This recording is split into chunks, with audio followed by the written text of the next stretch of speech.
سناتا ہوں آپ کو۔ اعلیٰ حضرت رضی اللہ تعالیٰ عنہ کے خلیفہ اور مرید اور شاگرد حضرت علامہ ضیاء الدین مہاجر مدنی رحمۃ اللہ تعالیٰ علیہ، مدینہ منورہ میں آپ کا قیام تھا، اعلیٰ حضرت نے مدینہ بھیج دیا تھا ان کو، پورے نجدیوں کی ناک میں دم کر رکھا تھا انہوں نے اس دور میں، اور حال یہ تھا کہ بڑے عاشق مدینہ تھے اور عاشق مرشد بھی تھے، پیر سے بھی محبت، مدینے سے بھی محبت، اور اس پوری زندگی اسی کشمکش میں گئی۔ مرشد سے ملنے کا دل چاہتا، پورا سامان آمان باندھتے، پانی کے جہاز چلتے تو اس زمانے میں، ہوائی جہاز تو تھے نہیں، بندرگاہ پہ آتے، ٹکٹ وکٹ سب بن گیا، جہاز میں بیٹھتے، پھر اچانک اتر کے واپس ہو جاتے۔ کہا جاتا حضور آپ بریلی کا ارادہ رکھتے، ہندوستان جا رہے، واپس کیوں؟ کہتے کہ اندیشہ ہے، ڈر لگتا ہے کہ ہندوستان میں انتقال نہ ہو جائے، مدینے کی موت سے میں محروم نہ رہ جاؤں، واپس آ جاتے۔ پھر کچھ دن مدینے میں رہتے، پھر مرشد کی یاد آتی، پھر دل چاہتا مرشد سے ملو، تو کئی بار یہی ہوتا رہا۔ آخر میں اللہ نے ان کی تمنا پوری کی، مدینہ منورہ میں وصال ہوا، جنت البقیع شریف میں مزار اقدس ہے، جنت البقیع میں۔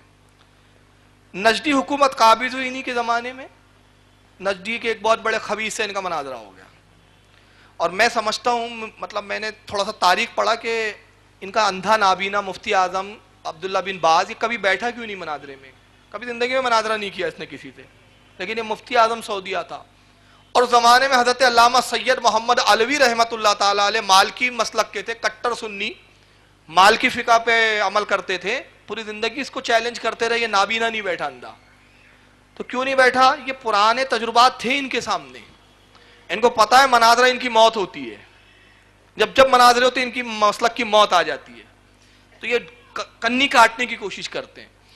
تو چنانچہ یہ ہوا کہ وہ بیٹھ گیا صاحب ضیاء الدین مہاجر مدنی کے ساتھ، موضوع تھا وسیلہ۔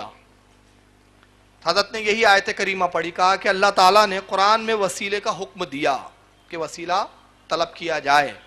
قرآن میں اللہ نے واضح فرمایا، یا ایھا الذین آمنوا اتقوا اللہ وابتغوا الیہ الوسیلہ، اے ایمان والو اللہ سے ڈرو، اس کی راہ میں وسیلہ تلاش کرو۔ تو وہ نجدی مناظر کہتا ہے، نجدی مولوی، کہ مولوی صاحب یہاں وسیلے سے مراد نہ نبی ہے نہ ولی ہے، نبی بھی نہیں ہے ولی بھی نہیں ہے، کہا پھر کون ہے وسیلے سے مراد؟ کہا وسیلے سے مراد نماز اور صبر ہے۔